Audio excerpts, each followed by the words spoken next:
레위기 22장 17에서 33절 말씀입니다. 여호와께서 모세에게 말씀하여 이르시되 아론과 그의 아들들과 이스라엘 온 족속에게 말하여 이르라. 이스라엘 자손이나 그 중에 거류하는 자가 서원 제물이나 자원 제물로 번제와 더불어 여호와께 예물로 드리려거든 기쁘게 받으심이 되도록 소나 양이나 염소의 흠 없는 수컷으로 드릴지니 흠 있는 것은 무엇이나 너희가 드리지 말 것은 그것이 기쁘게 받으심이 되지 못할 것임이니라. 사랑하는 형제 여러분, 8월 12일 금요일 새벽 묵상에 오신 것을 환영합니다. 16절까지 제사장 가문이 받는 혜택과 명심해야 할 것들을 가르치신 하나님께서는 이제 17절부터는 어떤 제물을 드려야 기쁘게 받으심이 될 것인지를 가르치십니다. 가장 먼저 가르치시는 것은 거룩한 번제에 연합되어야 거룩한 제물이다라는 것을 가르치십니다. 18절에 번제와 더불어 여호와께 예물을 드리려거든이라고 하죠. 번제와 더불어. 번제가 기본으로 번제단에서 타고 있는 상태에서 개인의 제물을 하나님께 올려 드리려거든 이리이리 해라 명하시는 것인데요. 하나님이 제사 제도를 주셨고 제사를 통해서만 하나님을 만날 수 있습니다. 제사를 통해서만 죄의 대가를 치르고 하나님께 용서받고 하나님 백성이 되는 것입니다. 레위기 1에서 7장까지 해서 우리가 번제, 소제, 화목제, 속죄제, 속건제 5가지 제사를 배웠죠. 그중 가장 먼저 드려진 것이 번제입니다. 성막을 짓고 나서 첫 제사는 번제였습니다. 그 첫 번제 때 하나님에게서 불이 나와서 제물을 살랐고요. 그 이후에 이스라엘의 번제단에는 불이 꺼져 본 적이 없습니다. 제단에는 늘 상번제라고 해서 아침에 한 번, 저녁에 한 번 번제를 드렸습니다. 그래서 번제단의 불은 꺼지지 않고 계속 타는 상태였고 번제단의 불을 꺼뜨리지 못하게 하셨습니다. 그러면 다른 제사들은 어떻게 드리냐면 번제 위에 얹어서 드려지는 것이죠. 모든 제물은 늘 불이 붙은 번제물에 연합되어서 하나님께 올려드려진 것입니다. 그 번제가 없으면 다른 아무 제사도 드릴 수가 없습니다. 하나님이 안 받으시니까요. 하나님이 제사법을 그렇게 세팅해 놓으신 것입니다. 그렇다면 그 번제는 무엇이겠습니까? 모든 다른 제물을 엎고 하나님께 자신을 올려드리는 그 번제물은 무엇이겠습니까? 여러분, 그것이 바로 예수 그리스도의 십자가의 예배입니다.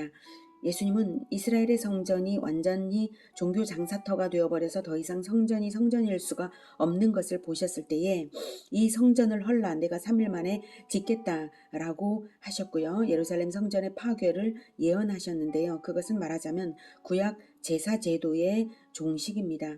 그리고 나서 십자가에서 자기 생명으로 진정한 번제를 하나님께 올려드린 것입니다. 모든 믿는 자의 죄를 대속하기 위한 번제로 하나님께 올려드렸습니다. 예수님이 십자가에서 흘리신 보혈은 바가지나 양동이나 그 양을 계산할 수 있는 것이 아닙니다. 예수님의 보혈은 영원히 흐르는 강입니다. 단번에 드리신 영원한 제사이고 과거, 현재, 미래의 모든 믿는 자, 세계의 모든 믿는 자들이 그 보혈의 효력을 믿으며 자기의 속죄의 제사를 하나님께 올려드릴 때에 영원히 타오르는 번제물 위에 백성들의 다양한 제물들이 얹어져서 하나님께 바쳐지는 것과 똑같습니다. 그래서 번제와 더불어 여호와께 드려지는 것이지 번제와 더불지 않고도 드려지는 제사가 없습니다. 예수님의 십자가에 내가 연합되어야 하나님께서 받으시는 것이지 예수님과의 연합 없이 나 혼자 하나님께 바쳐지지가 않는 것입니다. 거룩한 번제에 연합되어야 거룩한 제물이 되는 것입니다. 예수님과 연합되어야 기쁘게 받으심이 되는 것입니다. 이것이 첫째 조건이고 절대적인 조건입니다. 다음은 기쁘게 받으심이 되도록 다음으로 두 번째로 갖추어야 할 조건은 기쁘시게 받으심이 되도록 흠 없는 것으로 드려야 됩니다. 흠 없는 것. 19절과 20절에 흠 없는 수컷이라고 말하죠. 그리고 20절에도 흠 있는 것은 기쁘게 받으심이 되지 못한다라고 말씀하십니다. 서원제물은 18절에 나오는 이제 서원제물이나 자원제물로 드리려고 할 때라고 말씀을 하시는데 서원제물은 이리이리 해 주시면 이러이러한 것을 바치겠습니다 하는 서원이죠. 그런 서원을 할 때나 또 서원한 것이 이루어져서 바칠 때 드리는 제물도 서원 제물입니다. 자원 제물은 기쁜 일이 있어서 자발적으로 드리는 제물입니다. 서원 제물이든 자원 제물이든 의무적인 제사는 아니고요. 헌제자가 자원해서 드리는 것이죠. 자원해서 드리는 것이기에 기쁘게 받으시도록 드려야 합니다. 모든 제물은 원래 기쁘게 받으시도록 드려야 하는 것이고 또 흠없는 것으로 원래 흠없는 것으로 드리는 것이 당연한데 자원해서 드린다고 해서 흠이 조금이라도 있는 것으로 드려도 허용을 하겠다. 이것이 아니라는 말씀이죠. 똑같이 완전한 것으로 드려야 한다는 것을 강조하시는 것입니다. 속죄제의 경우 암양도 되고 암염소도 되는데 자원해서 드릴 때는 반드시 수컷으로 드리라고 하셨습니다. 왜냐하면 예수 그리스도가 바로 자원하여서 순종하심으로 성육신하시고 몸이 찢기는 고문을 당하시고 십자가에 피 흘려 죽으신 자원제물이요 서원제물이요 번제물이시기 때문입니다. 예수님이 바로 흠없는 수컷이시기 때문에 흠없는 수컷을 기념하시기 위해 그렇게 명령하신 것입니다. 이것은 구약 이스라엘에게 가르치시는 것이죠. 너희들이 기다릴 그리스도가 바로 흠없는 수컷과 같은 남자다. 너희의 죄를 대속할 그리스도를 보내겠다. 그는 남자 중에 남자다. 흠없는 남자요 왕인데 자발적으로 자기 생명을 제물로 드려서 너희 백성을 얻을 자다.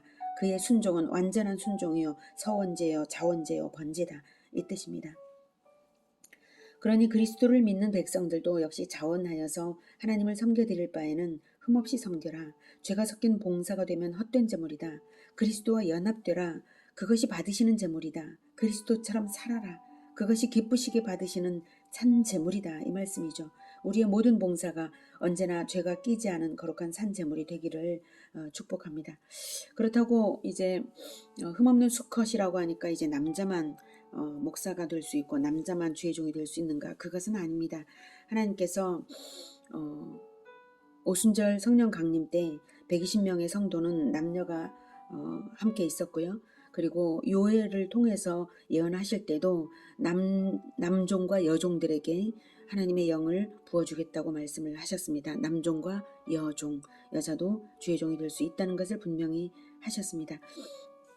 자, 이제 21에서 33절까지 읽을 때 반복되어서 강조된 점이 무엇인지를 찾아보시기 바랍니다. 그것이 중요하니까요. 21절부터 만일 누구든지 서원한 것을 갚으려 하든지 자의로 예물을 드리려 하여 소나 양으로 화목제물을 여호와께 드리는 자는 기쁘게 받으심이 되도록 아무 흠이 없는 온전한 것으로 할지니 너희는 눈먼 것이나 상한 것이나 지체에 배임을 당한 것이나 종기 있는 것이나 습진이 있는 것이나 비루먹은 것을 여호와께 드리지 말며 이런 것들은 제단 위에 화제물로 여호와께 드리지 말라. 소나 양의 지체가 더하거나 덜하거나 한 것은 너희가 자원제물로는 쓰려니와 서원제물로 드리면 기쁘게 받으심이 되지 못하리라. 너희는 고환이 상하였거나 치였거나 터졌거나 배임을 당한 것은 여호와께 드리지 말며 너희의 땅에서는 이런 일을 행하지도 말지며 너희는 외국인에게서도 이런 것을 받아 너희의 하나님의 음식으로 드리지 말라. 이는 결점이 있고 흠이 있는 것인즉 너희를 위하여 기쁘게 받으심이 되지 못할 것임이니라. 여호와께서 모세에게 말씀하여 이르시되 숫소나 양이나 염소가 나거든 이래 동안 그것의 어미와 같이 있게 하라. 8째 날 이후로는 여호와께 화제로 예물을 드리면 기쁘게 받으심이 되리라. 암소나 암양을 막론하고 어미와 새끼를 같은 날에 잡지 말지니라. 너희가 여호와께 감사제물을 드리려거든 너희가 기쁘게 받으심이 되도록 드릴지며 그 제물은 그날에 먹고 이튿날까지 두지 말라.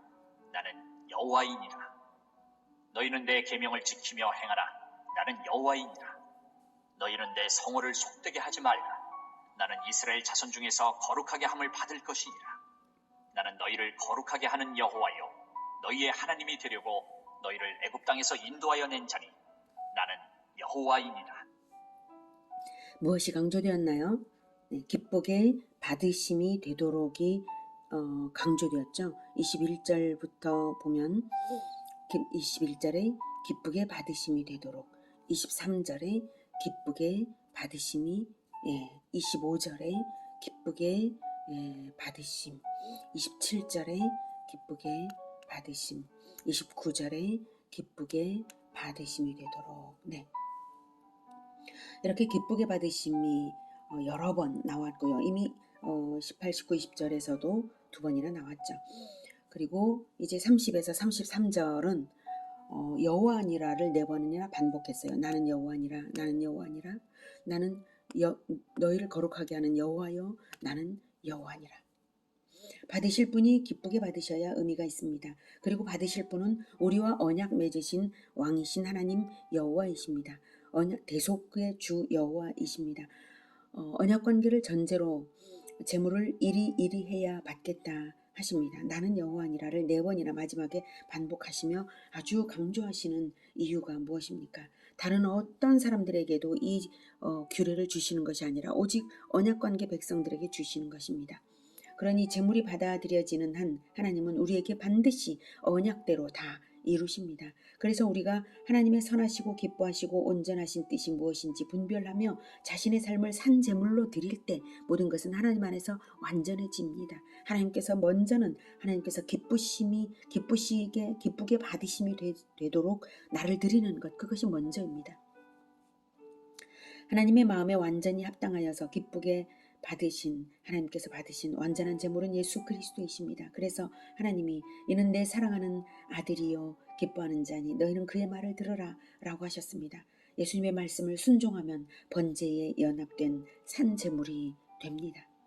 자, 제물의 어떠함을 가르치시는 내용이니 다시 제물을 살펴보겠습니다. 21에서 25절은 21에서 25절에는 이스라엘이 서원제 자원제로 드리기에 부적합한 것들을 예시하시는데요. 22절에 눈먼 것, 상한 것, 지체에 배임을 당한 것, 종기 있는 것, 습진 있는 것, 비루 먹은 것, 그리고 23절에 지체가 더하거나 덜한 것, 그리고 24절에 고환에 문제가 있는 것, 이런 것들은 안 된다라고 하십니다. 지체가 더하거나 덜한 것은 몸이 너무 작거나 너무 크거나 한 것을 말합니다. 과일이라면 너무 크거나 너무 작은 것이 상품이 되지 못하듯이 하나님께 드리는 제물에도 구분하라는 뜻이죠. 그런데 이 경우에 자원 제물로는 쓸 수 있다고 허용하셨습니다. 지체가 더하거나 덜한 것은 자원 제물로는 쓸 수 있다.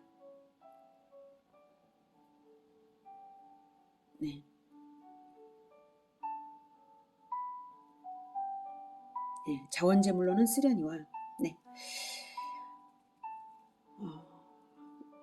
그래서 문제가 있다기보다는 외관상의 미적 기준이니까 그래서 자원제물로는 쓸 수 있다 이렇게 하신 것이죠. 자, 이 모든 예시들은 거룩한 제물이 될 우리에게 어떤 적용을 줄까요? 눈먼 것이 되지 말라. 영혼의 눈이 어둡지 않도록 하라. 영혼의 눈이 이 세상 제물만 바라보고 있다면 어두운 것이다. 우리 영혼의 눈이 예수님과 그리스도의 나라를 바라보고 있다면 눈이 밝은 것입니다. 눈이 어둡지 말라. 이거죠. 상한 것이 되지 말라. 상처받지 말아라. 이 세상 일은 아무것도 무엇이든지 잠깐일 뿐이고 아무것도 아니다. 그런 일에 상처받지 말아라. 이 세상 일로. 어떤 일에도 세상 일 가지고 영혼이 상하지 말아라. 사람들이 너를 어떻게 공격하고 괴롭히고 상처를 주든지 상처받지 말아라. 천국 백성에게는 이 땅의 그 어떤 것도 아무것도 아니다. 혹시 상처받거든 속히 하나님 앞에서 털어서 치료받아라. 이런 뜻이죠. 상처받는 마음을 그대로 가지고 상처를 자꾸 묵상하면서 원한을 털어내지 않으면 하나님의 일을 하기에 적합하지 못합니다. 하나님의 일은 늘 기쁘게 해야 하는 일이어서 그렇습니다. 그 어떤 원한도 털어내십시오. 상처 털어내십시오. 아무것도 아닙니다. 이 세상 일일 뿐입니다. 지체에 배임 당하지 말아라. 손발 잘린 것처럼 실천 없는 자가 되지 마라. 온몸의 모든 기능을 다 사용할 수 있는 자처럼 영혼과 몸으로 생활로 하나님의 제물된 삶을 살라. 종기 습진 버짐난 것이 되지 마라. 무언가에 오염된 채로 있지 마라. 청결과 건강성을 유지하라. 영적인 청결과 건강성을 유지하라는 것이죠. 물론 신체적으로도 그래야 됩니다. 고환에 문제 있는 자가 되지 마라. 고환은 생식 기능이죠. 후손을 낳는 기능에 손상을 주지 말라. 즉 제재화를 하는 자가 되라는 가르침입니다. 복음으로 우리가 하나님의 자녀로 태어났는데 복음으로 다시 낳는 자가 되어야죠. 낳는 자가. 복음으로 낳는 자가. 복음으로 낳을 줄 모른다면 복음으로 태어난 제자가 맞습니까? 그게 문제가 있는 거죠. 그래서 영적인 후손을 낳는 것은 전도와 제자화로 되는데 그 안에 문제가 있는 자처럼 살지 말라 이것입니다. 저는 이렇게 적용합니다만 너희 땅에서는 이런 일을 행하지도 말지며 라는 명령 때문에 이스라엘에서는 거세가 금지되었고 현대의 신학자들에 따라서는 정관수술이나 난관수술을 해서는 안 된다고도 합니다. 일리는 있다고 보고요. 그러나 저는 후손을 낳는 것을 귀히 보고 제자화를 반드시 해야 하나님이 받으시는 신앙인다운 것이라는 가르침으로 저는 봤습니다. 18절과 25절에는 거류하는 자와 외국인에게서도 재물을 받지 말라라는 말씀을 이제 하시는데요. 자, 25절에 보면 너희는 외국인에게서도 이런 것을 받아 너희의 하나님의 음식으로 드리지 말라. 그러니까 외국인에게서는 받을 수 있는데 이런 것을 받아, 즉 흠이 있는 것을 받아서 너희 하나님께 음식으로 드리는 것은 안 된다 이거죠. 외국인에게서도 제물을 받을 때는 흠 없는 것으로 받아야지 흠 있는 것을 받아서는 안 된다 이 뜻입니다. 자, 18절에서도 거류하는 자를 언급을 이제 하셨어요. 거류하는 자. 거류하는 자가 서원 제물이나 자원 제물로 번제와 더불어 여호와께 제물로 드리려거든. 거류하는 자에게서도 받긴 받으라. 기쁘게 받으심이 되도록 흠없는 수컷으로 받으라 라고 하셨어요. 거류하는 자도 하나님께 제물을 드릴 수 있고 외국인에게도 외국인도 제물을 드릴 수가 있습니다. 이런 부분을 읽을 때 외국인도 제물을 드리게 하셨네 하고 읽어야 합니다. 성경은 이렇게 진리를 숨기는 듯 드러내고 계시니까요. 네, 거류하는 자든 외국인이든 다 외국인이죠. 물론 거류하는 자는 뭐 다른 지방에 있다가 잠시 와서 거류하는 이런 경우냐 이렇게 생각할 수도 있지만 그런 경우에는 전부 다 이스라엘은 그냥 이스라엘 형제라고 했거든요. 이스라엘 민족과 말씀의 교제 관계에 있는 외국인들을 말하는 것입니다. 하나님의 백성 공동체는 하나님께 제물을 드리는 공동체인데요. 공동체가 되는 기준은 혈통이 아니라 말씀을 가르쳐 배우는 교제 관계인가 하는 것이 기준이라는 점을 알 수가 있습니다. 그래서 외국인이지만 하나님의 말씀을 배워서 여호와 하나님께 제물을 드린다면 받겠다는 것이죠. 26에서 28절은 제물로 잡아들인다 해서 잔인한 행위까지 해서는 안 된다는 가르침을 주십니다. 27절에서는 일해 동안 태어난 지 일해 동안은 그것이 어미와 같이 있게 하라라고 하십니다. 아무리 어린 것으로 제물을 하랬다고 낳자마자 제물로 삼지는 말라는 것이죠. 하나님의 자비심이 나타납니다. 어미와 새끼를 또 같은 날에 잡지 말라라고 28절에 말씀하십니다. 이것은 생명의 소중함을 생각하게 하는 것이고 또한 부모 자식 간의 그 정을 생각하시는 것입니다. 잔인성을 막기 위한 명령입니다. 29, 30절에 감사 제물을 이튿날까지 두지 말라라고 하십니다. 감사 제물은 제단에서 돌려받아서 이웃과 나누어 먹는 제물입니다. 그러니 아낌없이 그날에 완전히 나누라는 뜻이죠. 이웃사랑을 아낌없이 실천하라는 가르침입니다. 30에서 33절은 4번이나 나는 여호와라는 말씀을 반복 강조하십니다. 내가 여호와이기 때문에 너희는 감사 제물을 그날에 먹으라. 내가 여호와이기 때문에 너희는 적극적인 이웃사랑을 해라. 조금도 자기를 위해서 남기지 마라. 내가 여호와이기 때문에. 내가 여호와이기 때문에 너희는 내 계명을 지키라. 내가 여호와이기 때문에 너희는 내 성호, 내 거룩한 이름을 욕되게 하지 말라. 내가 여호와이기 때문에 너희들은 여호와의 자녀들처럼 살아라. 내가 여호와이기 때문에 너희를 거룩하게 하노라 라고 하십니다. 그렇다면 대체 여호와가 누구시길래 이렇게 명령하시지 하고 궁금해야 하죠. 33절에는 여호와가 어떤 분이신지를 말씀하십니다. 나는 너희의 하나님이 되려고 너희를 애굽 땅에서 인도하여 낸 자니 나는 여호와이니라. 구원하신 분이시기 때문입니다. 우리 하나님이 되시려고 무조건적으로 선택으로 우리를 구하여 내신 분이시기 때문입니다. 그런데 이 33절을 읽을 때에 우리는 이렇게 읽어야 합니다. 너희의 하나님이 되려고 너희 죄의 대가를 내 아들의 생명으로 치러서 죄값을 치러서 내 아들의 생명으로 치러서 너희를 애굽 땅에서 인도하여 낸 자니 나는 여호와이니라. 애굽 땅에서 인도하여 내실 때에 유월절 사건 기억나십니까? 이집트에 10재앙 내리실 때 마지막 재앙이 모든 마다들의 죽음이었죠. 모든 마다들의 죽음이란 것은 모든 족장의 죽음, 모든 가장의 죽음, 모든 맏아들의 죽음, 그리고 모든 가정의 모든 가축의 첫 새끼의 죽음입니다. 모든 자의 죽음이나 마찬가지인 그 죽음의 재앙을 이집트에는 내리고 이스라엘에게는 내리지 않으셨는데요. 이집트에 재앙을 내리신 이유는 이집트의 죄 때문에 심판하신 것입니다. 죄는 죽음으로 갚는 것이 진리입니다. 진리에 따라 심판하신 것이죠. 왕의 죽음, 족장의 죽음, 가장의 죽음, 대표를 의미하는 것입니다. 대표를 죽이시면서 너희들 전체가 죄인이고 너희들 전체는 다 죽었다 라고 하시는 그런 심판을 보여주시는 것이죠. 그러면 이스라엘은 그럼 죄가 없나요? 이스라엘도 죄가 있죠. 그런데도 이스라엘은 재앙을 내리지 않으실 수 있도록 진리를 세우신 것입니다. 진리대로 하면 이스라엘의 재앙을 안 당할 수 있도록 대속의 표를 요구하셨죠. 대신 죽은 표, 그게 바로 유월절 규례입니다. 진리는 죄를 죽음으로 갚는 것이, 죄값을 치르는 것이 진리입니다. 그래서 이스라엘이 죽음으로 갚았다는 표를 나타내라고 유월절 규례를 명하시고, 그리고 그 죄값을 훗날 하나님의 아들 예수 그리스도의 십자가의 대속의 죽음, 그 보혈로 완전히 갚으신 것입니다. 유월절 규례를 명하신 출애굽기 12장 21부터 24절 보겠습니다. 모세가 이스라엘 모든 장로를 불러서 그들에게 이르되 너희는 나가서 너희의 가족대로 어린 양을 택하여 유월절 양으로 잡고 우슬초 묶음을 가져다가 그릇에 담은 피에 적셔서 그 피를 문 인방과 좌우 설주에 뿌리고 아침까지 한 사람도 자기 집 문 밖에 나가지 말라.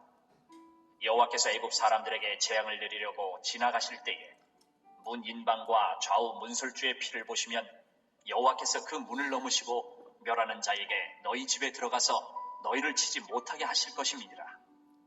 너희는 이 일을 규례로 삼아 너희와 너희 자손이 영원히 지킬 것이니.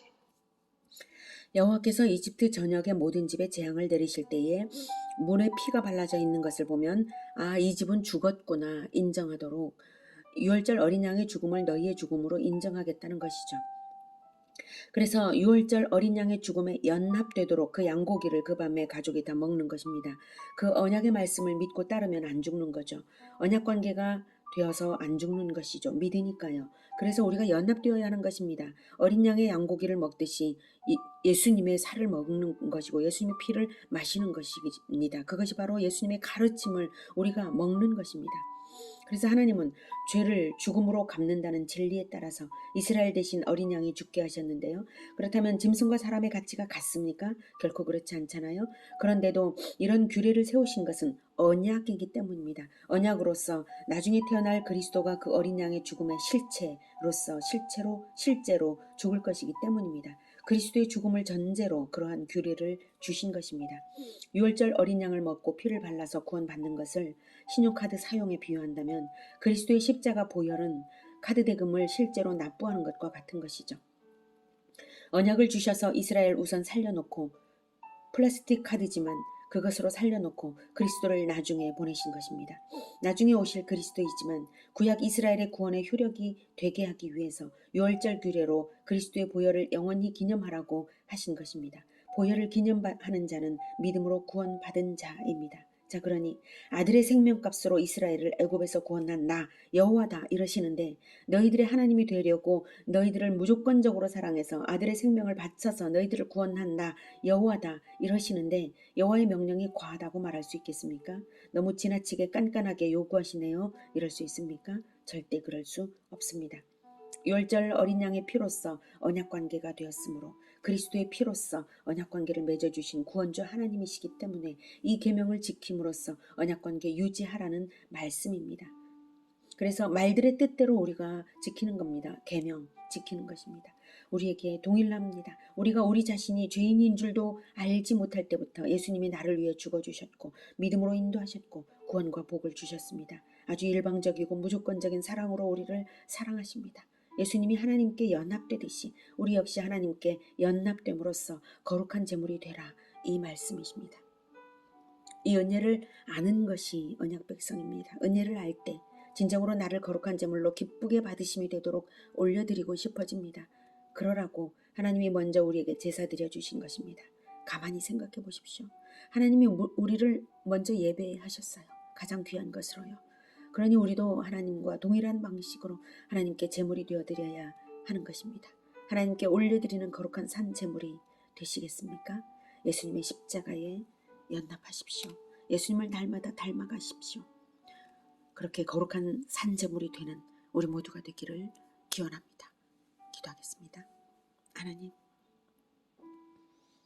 우리를 위하여 제물이 되어주신 예수 그리스도의 보혈, 예수 그리스도의 모든 가르침, 그것을 받아먹고 우리가 지금 살고 있습니다. 하나님의 은혜를 우리가 결코 잊지 않겠습니다. 그리고 우리가 예수님을 닮아가는 이 삶을 결코 포기하지 않고 날마다 산제물로 주 예수 그리스도를 따르겠습니다. 주님, 우리가 언제나 주님 앞에 흠 없는 제물로 나타나 하나님께 기쁘시게 받으심이 되는 우리 모두가 되게 도와주시옵소서. 예수님의 이름으로 기도드립니다. 아멘. 이어지는 시간은 개인 기도 시간입니다.